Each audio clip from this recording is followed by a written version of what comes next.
Saludos y bendiciones, espero que se encuentren bien. Y bueno, vamos a dar comienzo a la temática el día de hoy. Y vamos a estar viendo un teorema muy famoso, que es el teorema de Pitágoras. Se asume, que este teorema ya ustedes lo vieron. Lo debieron haber visto en séptimo y lo debieron haber visto en octavo. Pero yo voy a asumir que nadie conoce el tema, Sin embargo, le vamos a dar una profundidad al tema muy interesante, ¿no? Y por supuesto, los resultados de la tarea me va a indicar cuántos de ustedes han tenido o tuvieron contacto con el teorema de Pitágoras en años anteriores. Bueno, para conocer el teorema de Pitágoras, como les dije al principio, voy a asumir que muchos conceptos, muchas cosas que son referentes al teorema de Pitágoras no lo han visto. Voy a asumirlo. Por lo tanto, voy a comenzar con una información básica primero y después conocemos el teorema de Pitágoras. Para conocer el teorema de Pitágoras es necesario esa información básica. Entonces, los polígonos es una figura plana con línea poligonal cerrada. La palabra polígono viene del griego y significa muchos ángulos. Esto da origen a que un polígono puede construirse con 3 o más lados o 3 o más ángulos. ¿Se acuerdan las clases anteriores, las dos clases anteriores donde vimos ángulos y vimos el sistema sexagesimal y el sistema cíclico? En esas dos clases, yo empecé esas dos clases con una serie de polígonos regulares que estaban dentro de una circunferencia. Y dice que todo polígono está formado por una línea poligonal cerrada. Y es verdad. Entonces, cuando hablamos de línea poligonal, aquella línea que está formada por varios segmentos consecutivos. Una línea poligonal puede ser abierta o cerrada. Entonces, normalmente, los polígonos abiertos, de línea poligonal abierta, son utilizados en la ingeniería civil o en la arquitectura, para los diseños o para el diseño gráfico también, para los diseños de estructura, para los diseños de construcciones que se desean, o simplemente imágenes que queramos mostrar. Y algunas de esas líneas poligonales son abiertas, Quedan abiertas, como se ve en la figura que está a mano izquierda. Y en la figura de la mano derecha es la línea poligonal cerrada. De ahí es donde nosotros hemos podido marcar triángulos, rectángulos, cuadrados y todas las figuras y cuerpos geométricos que hemos conocido, ¿no? También se utiliza en la arquitectura, en la ingeniería y en el diseño, para cerrar, incluso como dice la palabra, cualquier espacio que se quiera enmarcar como un espacio físico. Entonces, dentro de esa línea, dentro de esos polígonos, en este caso vamos a estar hablando del triángulo, Y del triángulo vamos a conocer el concepto. Cuando hablamos de triángulo, dice que es un polígono que está formado por, y en base a lo que vamos a decir, vamos a construir este concepto. ¿Por qué? Porque el triángulo, el concepto de triángulo se construye por medio de los elementos de un triángulo. Y el primer elemento son los puntos. Es la puesta del lápiz en el plano que se le asigna a cada punto una letra mayúscula. Es decir, el triángulo está formado por 3 puntos, Ahí lo vamos a tener, 3 puntos que se le asignan las letras mayúsculas, Tenemos otro elemento que son los lados. Son segmentos de recta formados por puntos colineales. Ya vamos a conocer que es una línea colineal o una recta colineal. A cada lado se le asigna una letra mayúscula, es decir, minúscula, perdón. Entonces, cuando yo intento unir de los 3 puntos, le coloco un segmento a cada uno, ¿ok? Estamos hablando de que estamos utilizando rectas formadas por puntos colineales. A esta recta se le asigna la letra minúscula. Eso quiere decir que vamos a ver un ejemplo, ¿no?, sobre lo que tenía que ver con puntos colineales. Pues una recta son puntos colineales. Fíjate bien que yo tengo ahí unos puntos ordenados en forma colineal. ¿Qué quiere decir esos puntos en forma colineal? Que están uno al lado del otro, casi muy pegaditos uno del otro, y en forma colineal, que quiere decir que van en línea recta, como en una columna o en una fila. ¿Ok? Así como se ven puntos que están uno al lado del otro, ¿no? Pero si yo esa línea la alejo muchísimo o la acerco mucho a mi vista, ¿ok? Sucede que él a lo lejos va a aparecer una recta, ¿ok? O muy cerca se va a ver también se va a ver recta. Entonces, ¿eso qué quiere decir? Que una recta formada, es decir, las rectas están formadas por puntos que están uno al lado del otro. ¿Ok? Y fíjate bien que si acercamos más la recta o la alejamos más, vamos a ver una recta más formadita. ¿Ok? Entonces podemos decir que un triángulo está formado por 3 lados. ¿Ok? Así como tiene 3 puntos ABC, también tiene 3 lados ABC, pero en este caso minúsculo. ¿Ok? Tiene vértices. Es la unión de un punto con 2 lados del triángulo. Es decir, la unión de un punto con 2 lados, ¿ok? Es decir, A y B están unidos al punto C.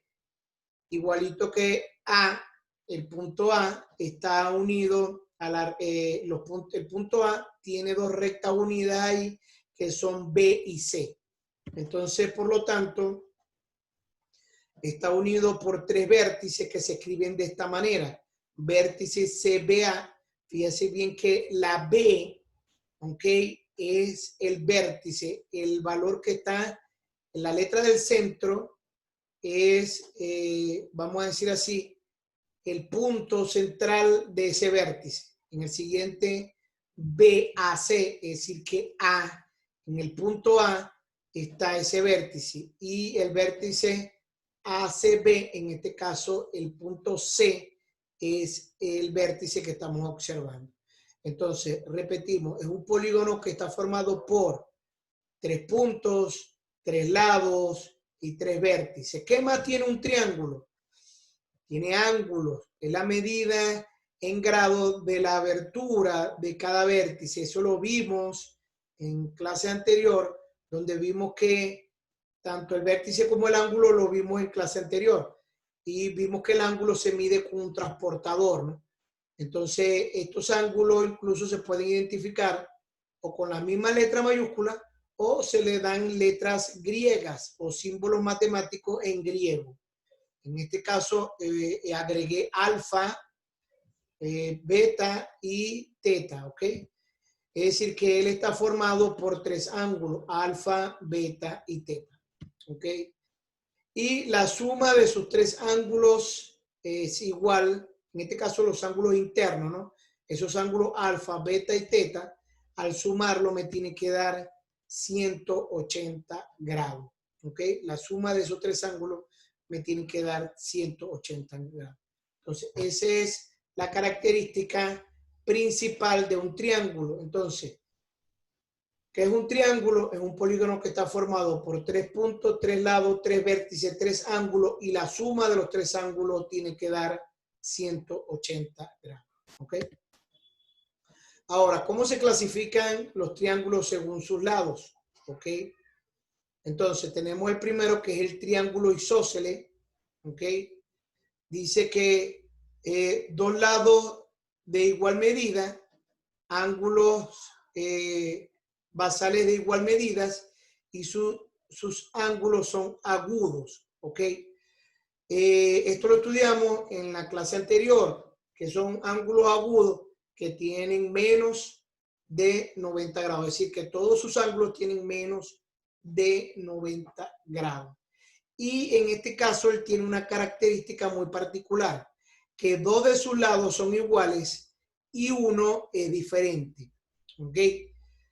Por lo tanto, tiene dos ángulos, en este caso son azules, esos ángulos son iguales, y tiene un ángulo diferente, que en este caso el que está en blanco o en amarillo claro, ¿no?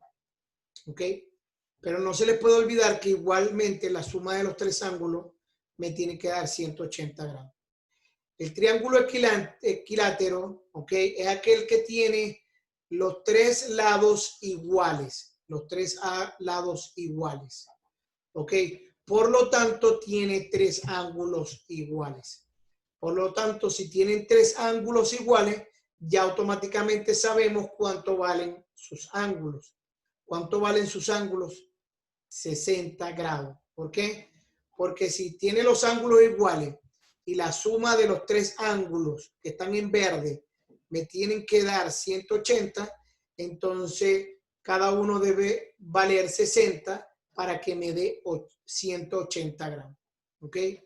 Y tenemos el triángulo escaleno, que dice que sus 3 lados son diferentes. ¿Ok? Sus 3 lados son diferentes, por lo tanto, sus 3 ángulos también son diferentes. Y no se les puede olvidar que de igual manera, la suma de los 3 ángulos me tiene que dar 180. ¿Ok? La clasificación de triángulos según sus ángulos, ¿ok? Hay una característica muy específica. ¿Ok? Tenemos el triángulo obtusángulo. ¿Se acuerdan del ángulo obtusángulo que vimos en la clase anterior? Ahí está. Es aquel que tiene por lo menos un ángulo que mide más de 90 grados, ¿verdad? ¿Ok? Y tenemos el triángulo rectángulo, donde un ángulo mide 90 grados. De igual manera, para todos los triángulos, la suma de los 3 ángulos internos me tienen que dar 180. ¿Ok? Y el último, que es el triángulo acutángulo, ¿ok? Que es aquel que con donde lo decíamos en la lámina anterior, que cada uno de sus ángulos miden menos de 90 grados. ¿Ok? ¿Estamos claros? Entonces ahí tenemos el triángulo obtusángulo, que tiene un ángulo de más de 90 grados. Tiene un triángulo rectángulo, que es el que un ángulo mide 90, también se le llama ángulo recto. Y tenemos el triángulo que se llama acutángulo, que es aquel donde los 3 ángulos miden menos de 90 grados. ¿Ok? Perfecto. Entonces, otro concepto que también tenemos que conocer son los cuadriláteros paralelogramos. ¿Ok? Que también son polígonos de 4 lados, 4 vértices, 4 ángulos rectos o de 90 grados. Y esas condiciones obligan que los lados estén paralelos 2 a 2. ¿Ok? Es decir, que tiene un ángulo, ahí están, un cuadrilátero, en este caso regular, porque todos sus lados son iguales. Cada ángulo tiene 90 grados y tiene ángulos paralelos de lado a lado. En este caso son paralelos los rojos y los verdes son paralelos. ¿Ok? Interesante saber cuál es el concepto de paralelogramo, ¿no? O paralelo. ¿Ok? Les recuerdo que el concepto de paralelo lo estudiamos en el primer periodo cuando todavía estábamos en el salón de clase, aunque en el tablero se explicó que eran líneas paralelas. ¿Ok? El rectángulo igual también tiene 90 grados cada una de sus esquinas y tiene líneas paralelas de lado a lado. ¿Ok? ¿Ok? Perfecto. Dentro de estos paralelogramos, ¿ok? Yo puedo dividir cualquier de estos cuadriláteros y cortarlo diagonal, ¿ok? Y me va a salir un corte. Ya sabemos que dentro de ese corte, de igual manera, ellos tienen ángulos de 90 grados, pero en el corte solamente va a haber un ángulo de 90 grados porque solamente extraje solamente una parte del paralelogramo, ¿ok? ¿Por qué comento esto? Porque ese corte que usted está viendo ahí del triángulo, que ya lo vimos en la parte de arriba, en la lámina de arriba, que lo llamamos triángulo rectángulo, donde uno de sus ángulos es 90 grados, es el triángulo que tenemos que conocer para,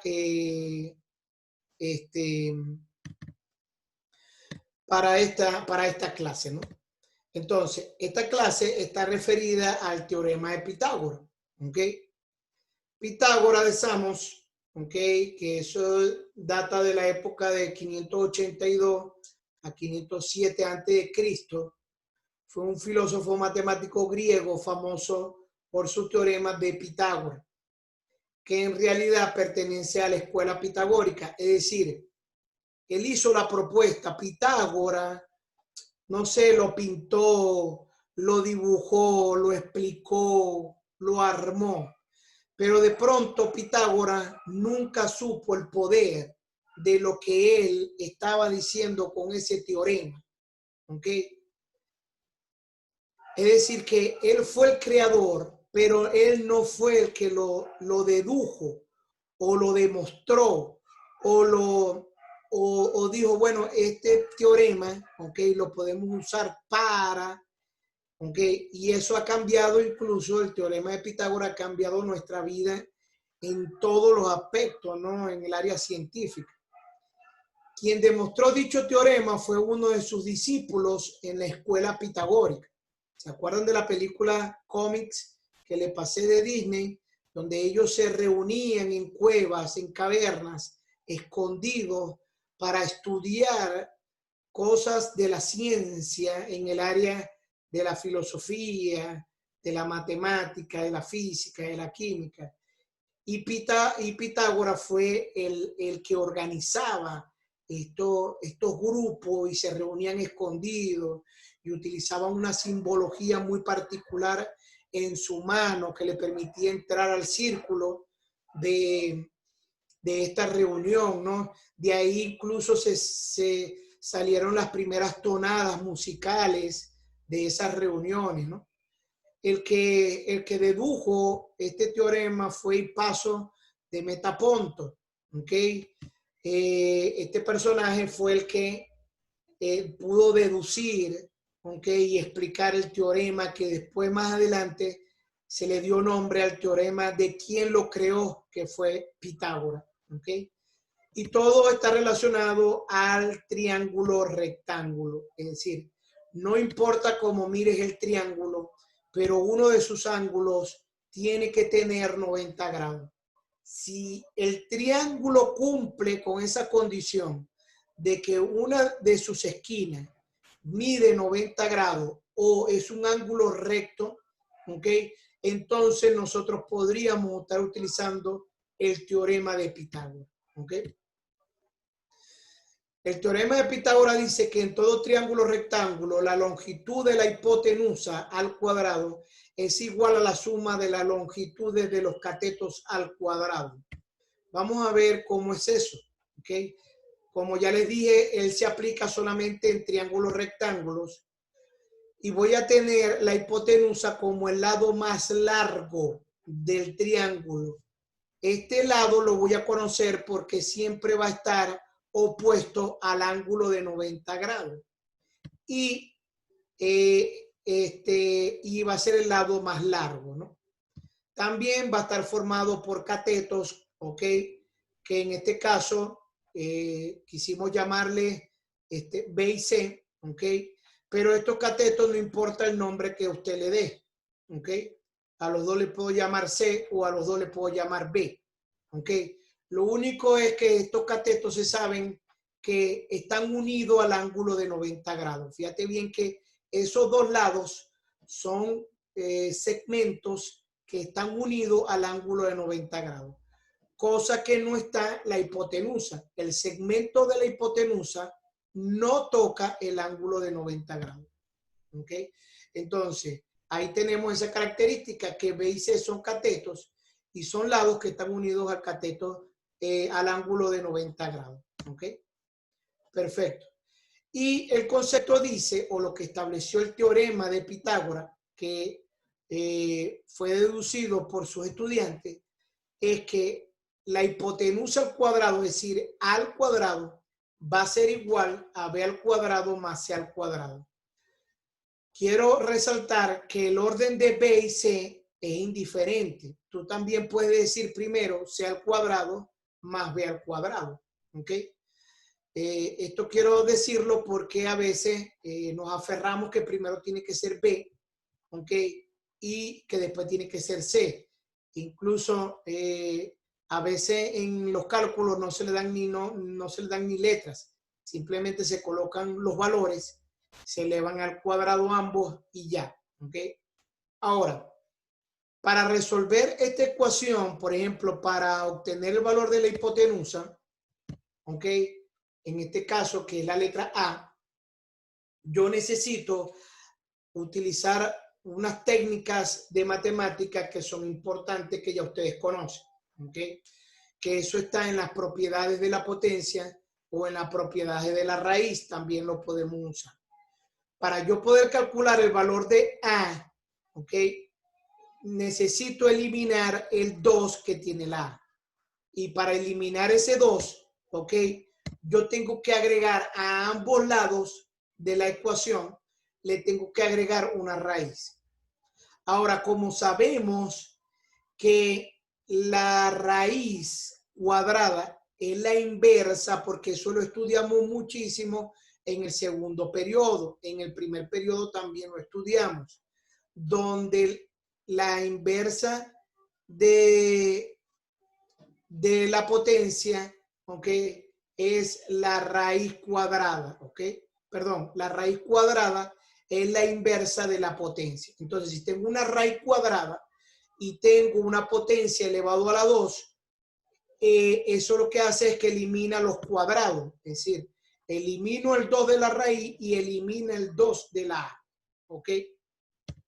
Y esto, por supuesto, me va a quedar una expresión de que la hipotenusa va a ser igual a la raíz cuadrada de los lados al cuadrado, sumando ambos los lados al cuadrado. ¿Ok?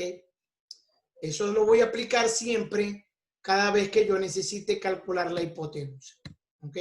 Vamos a ver un ejemplo.